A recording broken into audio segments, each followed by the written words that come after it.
Le doy la bienvenida a mis invitados de esta noche, un programa que promete mucho por interesantes perspectivas, pero diferentes también, y muy, diría yo. Voy a presentarlos en vivo desde nuestros estudios en Washington. Nos acompaña Juan Carlos Hidalgo, analista sobre América Latina del Centro para la Libertad Global y Prosperidad, o el Caro Institute. ¿Cómo estás? Buenas noches, ¿qué tal?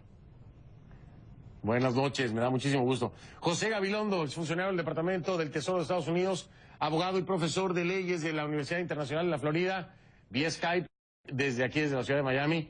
¿Cómo estás? Buenas noches. Encantado de acompañarlos. Perfecto, tengo entonces a Juan Carlos Hidalgo, a José Gabilondo. La primera pregunta que les voy a hacer, iniciamos, bueno, voy a decir con Juan Carlos, por iniciar con alguien, ¿no? No por ser descortés con José. Pero bueno, la pregunta es la siguiente. Esto que estamos viendo en estas últimas horas es muy conveniente en muchos aspectos, pero vamos a enfocarnos primero en Cuba, Estados Unidos. ¿Es estrategia o es que los tiempos llegaron hasta ahí? Desde la perspectiva del señor Hidalgo, ¿qué piensas, Juan Carlos?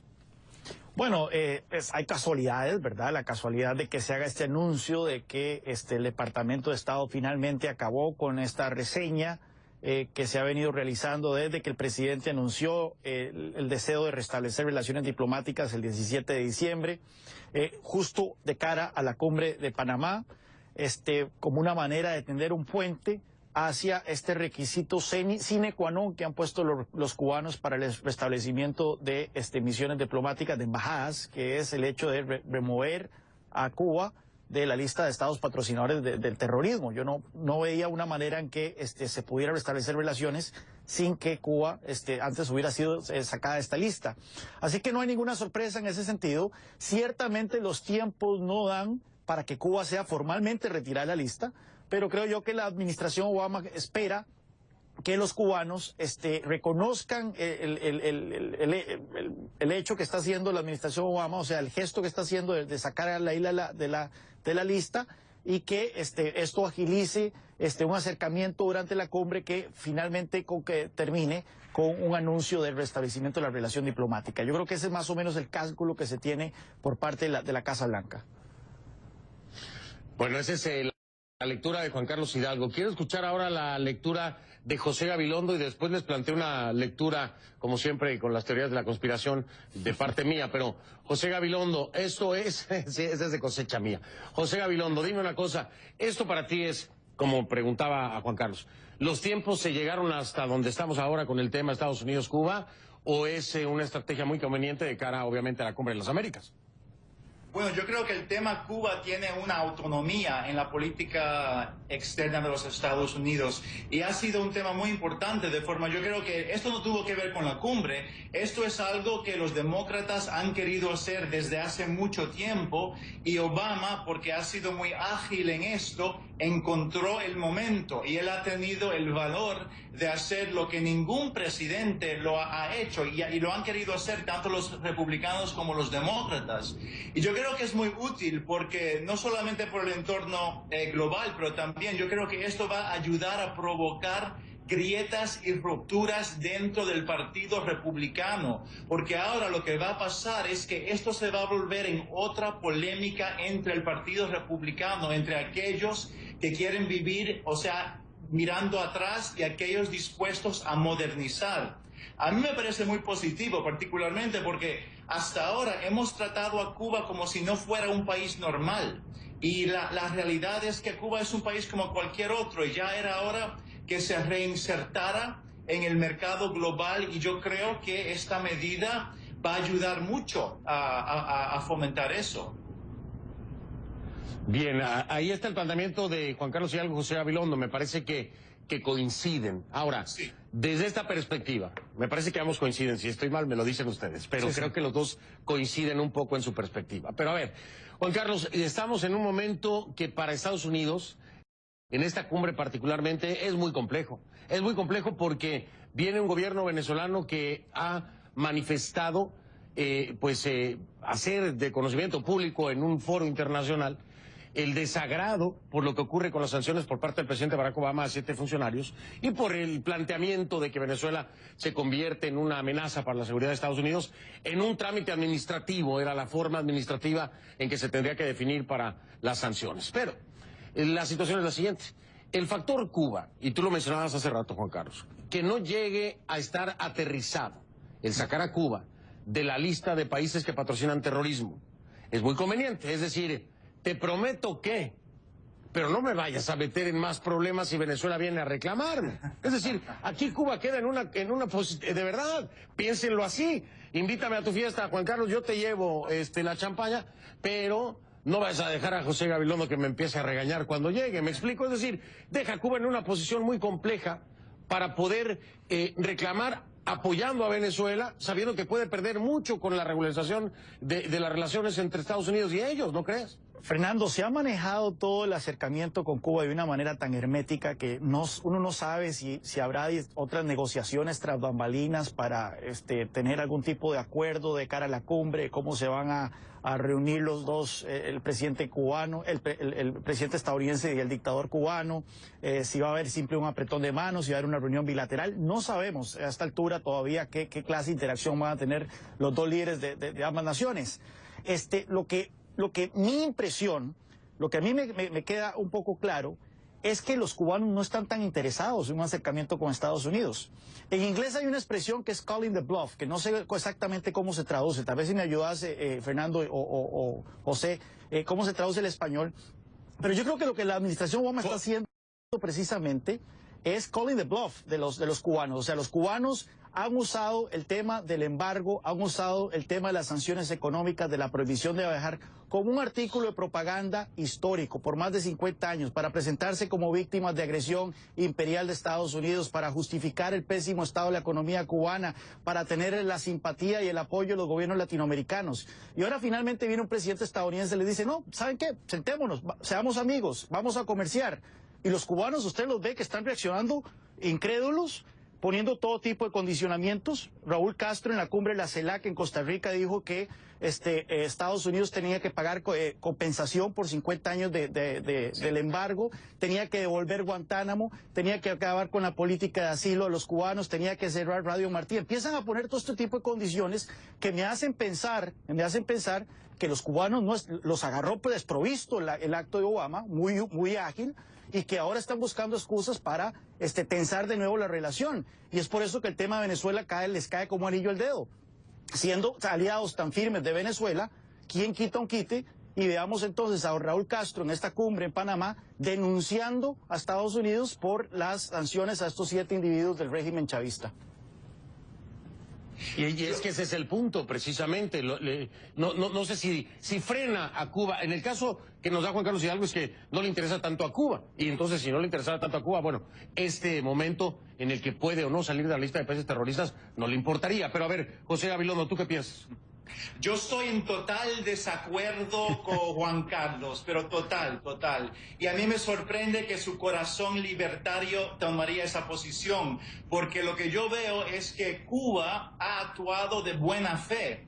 Y le voy a dar en dos sentidos. Primeramente, el pueblo cubano siempre se ha interesado en cercanía con los Estados Unidos, de forma que a nivel de pueblo, yo creo que sí, los cubanos están muy interesados en acercarse, pero también el gobierno cubano ha mostrado buena fe en cuanto al número y las reformas que ha hecho Raúl Castro.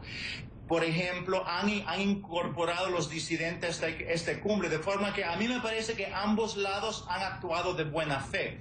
Y yo creo que lo que tiene que ver esto con Latinoamérica en parte es que Cuba se va a volver en un país con mucho protagonismo en la región, porque en la medida que Cuba se incorpore al mercado global sin renunciar su postura e ideología socialista, va a asumir una posición muy importante y va a tener mucho más credibilidad, no solamente en la región, pero sino en el mundo, de forma que Cuba va a seguir siendo un país que tiene más influencia que su tamaño.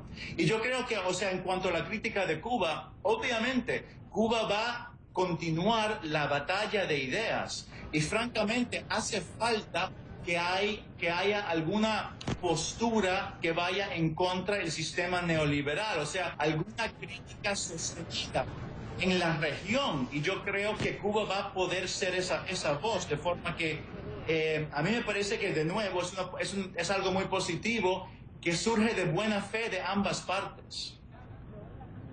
Bueno, pues ahí están dos puntos de vista diferentes. Los voy a dejar que se reorganicen, que recarguen la batería. Ya por ahí quiere venir la réplica. Déjenme hacer una pequeñita pausa en el debate y en el análisis para escuchar a nuestra Kay Guerrero, que está allá en el Centro Mundial de Noticias, que tiene lo que dijo, para darles un poquito más de material de lo que se ha dicho tras bambalinas en esto precisamente, que hoy se está robando la atención definitivamente de lo que es la cumbre y todavía ni siquiera empieza. Así que voy rápidamente para allá, Kay, todo el mundo con el ojo puesto, como decíamos, a la llegada del presidente Barack Obama a Panamá, el tema de si se va a reunir o no se va a reunir con el presidente Castro, si va a hablar con Maduro o no va a hablar con Maduro. Pero bueno, ¿qué es lo que ha dicho la Casa Blanca? ¿Qué más hay, Kay? Te saludo allá en Atlanta, adelante.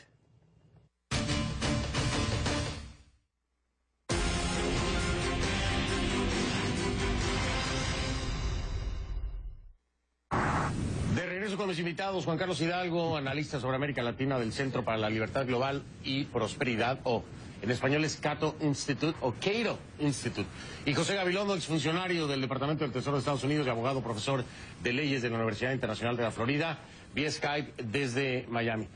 Señor José Gabilondo, le tengo que decir que mucha gente ha reaccionado a su comentario de que Cuba es un país normal como cualquier otro.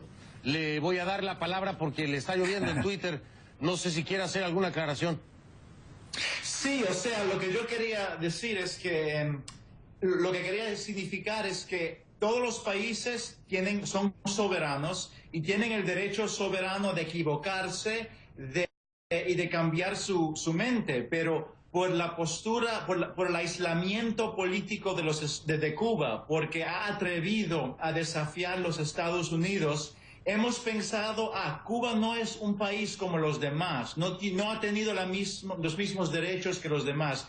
Y eso es un error. Es cierto que Cuba ha vivido aparte, un poco aislado de los demás países, pero muchos países han tenido revoluciones, muchos países han tenido hombres fuertes. Y la gran diferencia es que si tú tienes una revolución o hombre fuerte que es avalado por los Estados Unidos, se te perdona todo. Pero si tú vas en contra de los Estados Unidos y además tienes la osadía de aguantar 50 años, eso es un pecado imperdonable. Y yo creo que por eso se ha castigado Cuba, pero Cuba es un país como cualquier otro. Ya, ahí está la explicación. Ahora le digo cómo le va en Twitter después de la explicación, porque hubo reacciones. Por el otro lado, déjeme decirle, Juan Carlos Hidalgo, call the bluff, me estaban diciendo, en Twitter también, claro, sería como pagar la apuesta con tal de ver el juego del contrario, ¿no? Exacto. Sería eso, call the bluff. Como que está blofeando el otro, entonces yo pago por ver. Sería, le decíamos, en mi país le decimos yo pago por ver. Ahora, ¿quién está pagando aquí por ver? Dígame usted desde su perspectiva. Está pagando por ver Estados Unidos, que en el contexto general hay unos movimientos sumamente interesantes. Por ejemplo, está visitando, antes de llegar a la cumbre, está yendo a Jamaica, ¿no? Con el CARICOM, donde pues van a estar hablando de la no dependencia y de participación y apoyo económico por parte de Estados Unidos, que esto lo aleja de posibles acercamientos, mayormente ¿con quién? Con Venezuela, que es el país que por el beneficio petrolero les estaría ayudando o interesando mantener relación. Y después de eso llega a Cuba, llega a la cumbre con una Cuba que está a punto de salir de su lista de terrorismo, con un Venezuela que llega amenazando o advirtiendo que voy a hacer ruido con esto que me hiciste, con esta sanción, y te traigo 10 millones de firmas. ¿Quién está pagando? ¿Quién es el que tiene cara de póker aquí en esta mesa que se va a dar en Panamá? El presidente Obama. Yo he sido muy crítico del presidente Obama en muchos frentes. Juan Carlos, de entre todos, ¿crees que él es el que está con la cara de póker? Yo creo que él es el que está moviendo sus fichas de una manera más inteligente. Esta parada en Jamaica para reunirse con los líderes del CARICOM es muy estratégica. Recordemos de que el CARICOM son 15 países caribeños que han representado a través de Petrocaribe, este esquema de 19 países, más o menos 19 países con los cuales Venezuela ha dado petróleo subsidiado. principalmente estas naciones caribeñas, ha representado la base del apoyo de Venezuela en la Organización de Estados Americanos, por ejemplo. Esto ha hecho de que en la Organización de Estados Americanos se calle por completo los abusos a los derechos humanos que ocurren en Venezuela, la erosión de la democracia, que se haya electo a secretarios generales en ese organismo que son favorables al populismo de izquierda que impulsa a Venezuela. Y bueno, gracias a que básicamente Venezuela ha comprado conciencias. Ahora, ¿qué pasa? La economía venezolana está implosionando. Los envíos de petróleo a estos países del Petrocaribe están reduciéndose de manera significativa. Según el Miami Herald, han caído por la mitad en los últimos meses. Y bueno, el presidente Obama también tiene un fenómeno muy interesante aquí en Estados Unidos, que ha habido una revolución energética, principalmente de gas. Estados Unidos ahora está produciendo, es el mayor productor de petróleo mundial, está produciendo muchísimo gas también, y estos países desesperadamente necesitan energía. El 93% de la energía que consumen la tienen que importar, principalmente petróleo. Así que el presidente Obama está deteniéndose en Jamaica, reuniéndose con los líderes del CARICOM y diciéndoles, por cierto, Estados Unidos podría facilitar la importación de gas natural a estos países, que la mayoría, con excepción de Trinidad y Tobago, todos tienen que importar su propia energía, y esto eventualmente podría tener ramificaciones políticas dentro del seno de organismos como la OEA. Ahora bien, no es un cambio inmediato, es una apuesta, pero creo yo que el presidente Obama está tirando fichas muy claramente. Muy interesante, y desde esa perspectiva, tristemente habría que decirlo, todo sería money, money. Es decir, totalmente. Aquí los intereses se estarían moviendo, claro. Aquí no hay preocupación por el pueblo venezolano, aquí no, al final de cuentas es quién paga más, ¿verdad? Y lamentablemente hemos visto este relativismo moral por toda América Latina con respecto a Venezuela. Sí, efectivamente, no solamente Venezuela, pero hay muchas críticas en torno a lo que ha ocurrido en Cuba en los últimos 50 años. Ahora, muy interesante también en el tema de CARICOM, es que no solamente están estos países, acuérdate que está Nicaragua y El Salvador, que ellos son parte de SICA, que es también otra de las partes importantes en donde no ha habido un acercamiento por parte de Estados Unidos, que creo que fue un grave error. Pero bueno, voy a marcar la pausa, déjame darle paso a José Gabilondo. Okay. Hago una revisión de Twitter para ver cómo les está yendo a ambos, porque los están evaluando fuertemente, les digo, a los dos los están evaluando fuertemente en mi cuenta de Twitter. Ya les voy a dar ahí más o menos unos comentarios al regresar. Pero, José Gabilondo, voy a hacer la misma pregunta a José. ¿Quién tiene la cara de póker en esta mesa que va a ser la Cumbre de las Américas? ¿Es Cuba, es Venezuela, es Estados Unidos? Es decir, ¿es Maduro, es Obama o es Castro? Me lo dices después de la pausa, hago una revisión de Twitter en tiempo real y los escucho al regresar porque todavía hay mucha más información. Antes tengo algunas noticias a las que hay que poner atención.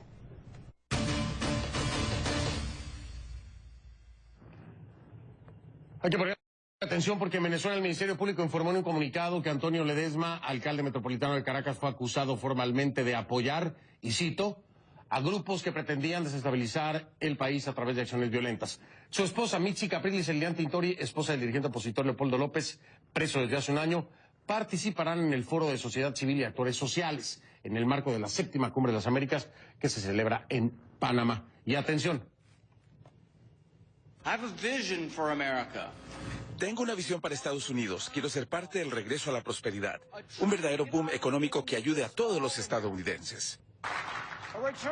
Tras erigirse en el Senado de Estados Unidos como figura del ala libertaria del Partido Republicano, Rand Paul busca consolidar ahora su visión como aspirante a candidato presidencial de Estados Unidos. El senador de Kentucky es hijo del ex legislador y ex candidato presidencial Ron Paul. El senador dejó en claro cuáles serán los lemas de su campaña. Dijo: libertad, oportunidad y justicia, además de detener lo que sus seguidores llaman la maquinaria fallida de Washington.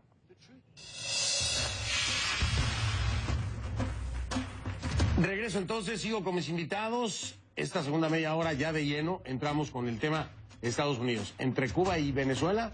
¿O quién está entre quién? Ya no me queda claro. Se espera se hable de las sanciones contra funcionarios. Ya regreso.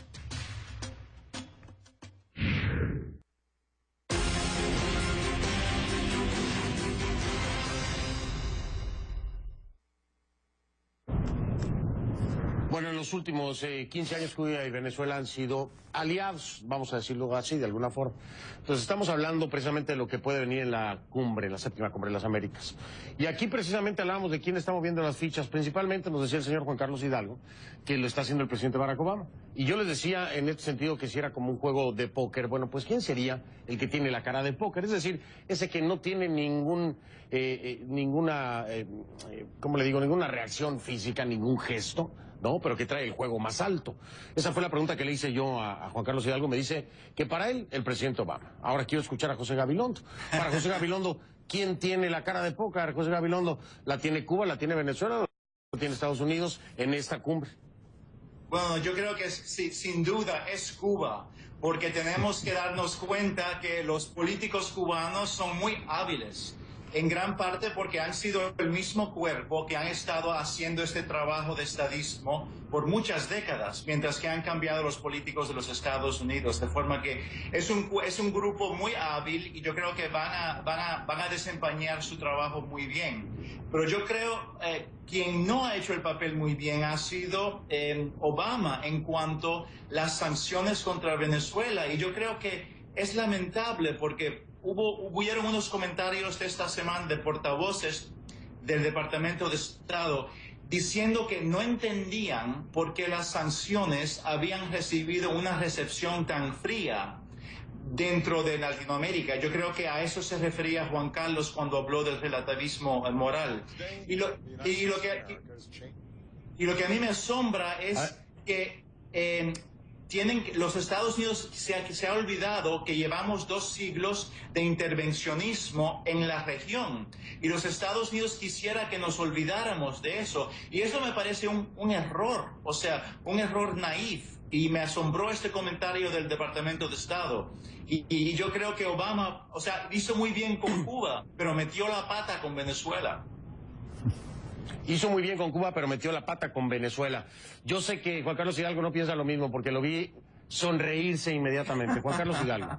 Antes de yo estoy hay que tener muy claro la diferencia entre las sanciones que se han aplicado a 7 funcionarios venezolanos, no es al gobierno venezolano, no es al país venezolano, sino es a 7 funcionarios que han sido acusados, han sido señalados como responsables por violaciones de derechos humanos en Venezuela. Y las sanciones consisten en que no pueden venir a Estados Unidos y no pueden tener propiedades o activos en este país, porque a pesar de toda la retórica antiimperialista y toda la retórica socialista, de la cual parecer simpatiza mucho mi amigo José, a estos bolivarianos les encanta venir a Miami, les encanta venir a hacer shopping a Nueva York. Entonces Estados Unidos lo que les está diciendo, sean consecuentes, si somos el coco de la película, como ustedes dicen, si somos el imperio, no pueden venir al país ni pueden tener propiedades en este país. Ahora bien, esto ha sido aprovechado por demagogos en la región para presentarlo como un inminente ataque militar de Estados Unidos a Venezuela, cuando ese no es el caso. Bueno, sí, esa ya fue la ramificación extrema de lo que pudiera ocurrir desde la perspectiva del gobierno de Venezuela. Que iba a haber una invasión militar y que se estaba planeando tal. Voy a marcar una pausa, voy a regresar y les quiero... Esta es la pregunta más difícil que les voy a hacer en todo el programa. Se las voy a hacer ahora para que tengan tiempo de responderme durante la pausa, pensarlo seriamente. Además de Estados Unidos, Cuba y Venezuela, ¿quién más es importante en esta cumbre? Porque desde hoy, desde ayer y desde toda la semana nadie ha hablado de nada más. ¿Y de qué más se va a hablar que pueda llegar a ser los titulares antes que estos 3 países con estas 3 conflictivas? Esa es la más difícil, creo yo. Ustedes me dan su pronóstico y su análisis cuando venga de la pausa. Muchísimas gracias. Regreso con Juan Carlos Hidalgo y José Gabilondo. Hago una pausa. Solo para cerrar, ahí tiene usted. ¿Quién tiene la cara de póker para usted? ¿Es Estados Unidos entre Cuba y Venezuela? ¿Cuba y Venezuela entre Estados Unidos? ¿O quién? Estoy leyendo sus comentarios, ya ven.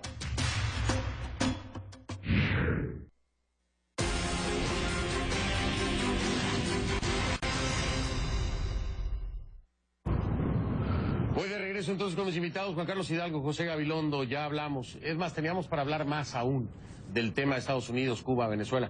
Pero la pregunta más difícil, ¿de quién más se va a hablar que pueda robar los titulares en esta séptima cumbre? Desde su perspectiva, Juan Carlos Hidalgo, ¿quién puede ser la otra si no estrella el otro lucero, por lo menos, de esta cumbre? Absolutamente nadie. O sea, vemos que la presidenta brasileña Dilma Rousseff está básicamente luchando por supervivencia política. La presidenta chilena tiene una gran crisis también política en sus manos. El presidente peruano también. La presidenta argentina seguro va a venir con algún reclamo en las Malvinas o quién sabe qué se va a inventar.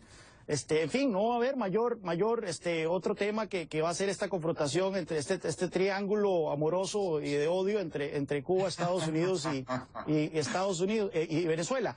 Que nada más quería señalar un punto, Fernando, si me permitís, y es nuevamente la estrategia del presidente Obama. Vea, hay 3 tipos de países en América Latina.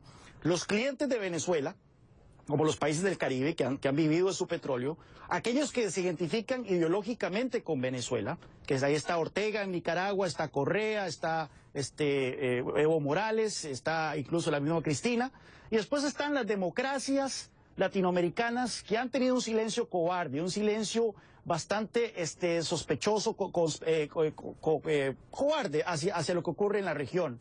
¿Con quiénes se va a reunir el presidente Obama también en Panamá y solicitó cita con estos presidentes? Luis Guillermo Solís de Costa Rica, Michelle Bachelet de Chile y Tabaré Vázquez de Uruguay. Precisamente estos países con gobernantes socialdemócratas, con buenas credenciales democráticas. Y bueno, la pregunta es por qué el presidente Obama se quiere reunir con estos presidentes. Probablemente para decirles, ¿y ustedes qué?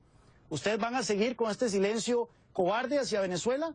¿O van a ponerse las credenciales democráticas que dicen tener y alzar la voz con lo que ocurre en ese país? Yo creo que tal vez eso es lo que tiene planeado el presidente Obama en esta reunión con estos presidentes.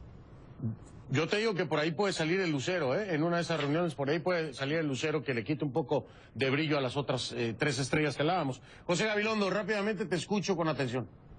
Bueno, yo creo, no sé si es lucero, pero el otro tema que está aquí en esta cumbre tiene que ver con la economía y el hecho que para todos estos países la economía ha decelerado y se anticipa que posiblemente no va a ser lo que se esperaba para el año que viene. Yo creo que eso es algo preocupante, pero yo estoy de acuerdo con Juan Carlos que y para mí el tema más importante es el tema Cuba, porque es como si formaras parte de una familia y supieras que tenías un hermano perdido o trabado en algún lugar que nunca podía asistir a las reuniones familiares y al final llega y se puede incorporar y recibir como hermano.